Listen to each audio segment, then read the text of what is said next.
the glacier safely? Także odjeżdżamy z wycieczki.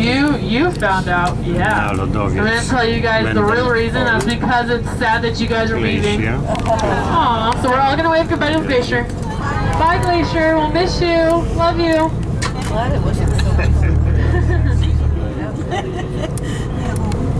The Nugget Falls is beautiful. I love going out there. Did anybody take a shower in the falls? No, you didn't bring your shampoo.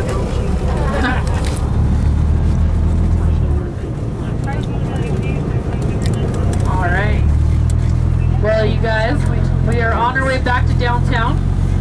I will be doing a downtown drop-off like I said, and then I'll do one at the ship for you guys. So, oh, you guys are at Marine Park. You guys are downtown. Sorry. There's another bus group that I wanted to say that too. My bad. I have 4 different cruise ships today, so I'm getting them all confused in my head right now. But I got it in mind. You guys are Marine Park / the Amsterdam. I got it. Okay. Over to the left, you guys are gonna see a waterfall up there. I went hiking all day one day to find that waterfall. It's kind of hard to see in the shadows, but it is up there. And so, since I am the discoverer of that waterfall, it is called Brianna Falls.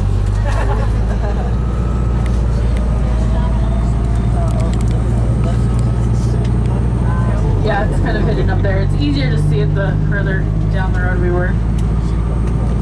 Yes, you have. Too many times. But my very first summer up here, you guys, I have kind of a funny story. As a new bus driver, you know, I wanted to make sure I got everyone back to the cruise ship. I wanted to make sure everyone got to my bus on time. Put the fear of God into people to make sure they got back on time. You guys were good enough, I didn't have to do that, so. But every once in a while, you do need to scare your folks. For instance, there was one situation where I was dropping off my people. They had an hour at the Glacier, dropped them off at 6, picking up them at 7, and their cruise ship was leaving at 7:30. It takes 25 minutes to drive back downtown.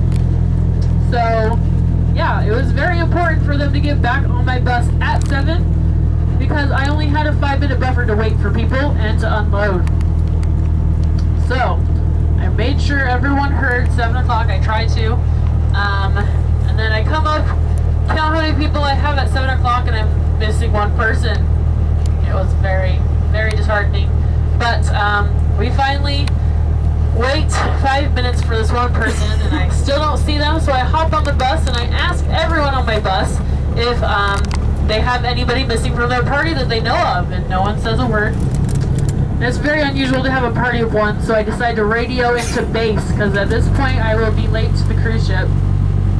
So I radio into my operations, and I'm like, hey, this is Brianna. I am missing one person at the Glacier. What would you like me to do? The cruise ship is leaving at 7:30. And they said, well, wait 5 more minutes, and then if that person still doesn't show up in 5 minutes, then you can feel free to leave them at the Glacier, and we'll find them another ride back. And I was like, okay. So I wait 5 minutes, person still doesn't show up, so I get going on this road. Of course, about 2 minutes after I get going, I get a radio call from base, and they're like, Brianna, have you left the Glacier yet? And I said, yes, I just barely left. And they said, we just barely got a call in from the park ranger saying that they found your passenger down on the beach at not Nugget Falls, but down on the beach in front of the visitor center. I was like, okay, cool. They're like, you are the closest bus, so you need to turn around. I was like, all right, well, okay, I guess I can do that. And I said, we're going to call the cruise ship, make sure that they hold 20 minutes or so for you guys. So I flip my bus around, and we go over to the pickup spot at the Glacier, and I see this lady standing there, and she has her arms folded and looks very, very mad. So I think of an apology. I hop off, and I'm like, ma'am, I'm so sorry. We waited 10 minutes for you. Still, it hadn't shown up, so hop on my bus. I'll get you back to the cruise ship. She doesn't say a word. She just gets on my bus, storms to the very back of the bus, and sits down. It was a good thing for me because I didn't have a lot of time. So I just strapped on my seatbelt, and I got going. About 10 minutes after we get going, I hear this same lady start to say something from the very back of the bus. She's speaking kind of loud, so I look back there. She's not talking to me, so we're good. I'm like, okay. And then about 2-3 minutes after that, she starts yelling. So I'm like, what is going on back there? And she's not yelling at me still, so I'm like, okay, I'm in the clear. But I turn off my mic because I'm really curious what she's yelling. So I turn on my mic, and I hear her say things like, "I can't believe you didn't tell me when the bus driver told us to be back here, and you knew I was down on the beach getting that one last picture of the glacier, and you always do things like this to me." And she is yelling at the gentleman sitting next to her as I'm watching, and it turns out that it's her husband, who was on my bus the entire time, and didn't feel the need to speak up when I asked if anyone's missing from their party. So, you know, trying to figure why he didn't say anything. And then we finally get back to the cruise ship, and I don't know how this lady did it, but she was really mad. That's probably why. But she's in the very back of the bus. She is the first person off of my bus. She zooms off and is on the cruise ship before anybody else. And then everybody in the front starts to file off, and the people that are married, they start to joke around that they should have left their spouse at the glacier as well. But then her husband is the very last person off of my bus. And you guys, he starts to walk down these stairs, and he has the biggest grin I had seen my entire life. He was so happy about this. And he comes down the stairs, and he gives me a big tip, and he says, "Brianna, I want to thank you so much. That was the best 10 minutes of my vacation." I could not believe he had actually said that. I was shocked. But I did chuckle. It was a little funny.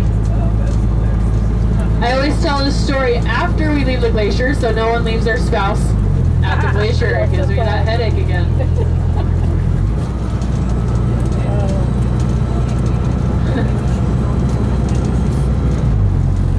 Alright, we're going to be passing our airport here in just a moment or two.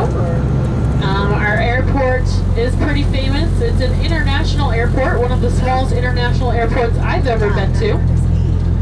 The only reason why it's international is because we have one flight into Canada once a week, and that is absolutely it. But still makes us international, so we'll take it. I think it's into Whitehorse. I think. I could be wrong. Somewhere in British Columbia. I know it's super close. Whitehorse is only about 150 or 170 miles away, I think, from Juneau. So our airport has a famous story, though. Back in the 1960s, Alaska Airlines was the only company that was flying in Juneau. But they have, yellow light. They have an airplane that was the first airplane in history that ever got hit while in flight by a salmon. Yeah, and it's a true story. I know you guys are thinking this does not sound like a real story, but I'm going to tell you guys it. So, have you guys ever flown in a 737 commercial Boeing airplane, right? It's one that flows in most of the lower 48. So you guys have probably all ridden in one. Well, this airplane had just taken off from our airport. Well, the pilots around here are really used to seeing bald eagles. But what this pilot didn't realize is that this bald eagle had just momentarily swooped down to the channel, picked up a salmon, and was flying it back to his nest. And so the pilot sees the bald eagle, and he decides to, be safe and just fly right underneath it so he doesn't hit the eagle or scare the eagle. So he's flying underneath it, and his engine makes a popping noise that does scare the eagle, and he drops the salmon. Next thing the pilot hears is a loud thud, and he thinks there's something wrong with his engine compartment. He doesn't know that a fish has just hit him. So he does an emergency landing, and him and the co-pilot get out, and they walk around and see what the mysterious noise was. And on the left-hand side, back by the engine compartment door, there's a huge dent, a grease stain, and a bunch of fish scales. Ew. So that did confirm that it got hit by a salmon. And since this was the first time in history that this had happened, Alaska Airlines decides to do two things. They decide to, first, rename the airplane. So it was called the 737. It is now called the Salmon 30 Salmon. And they have painted it to look just like a silver salmon on the side.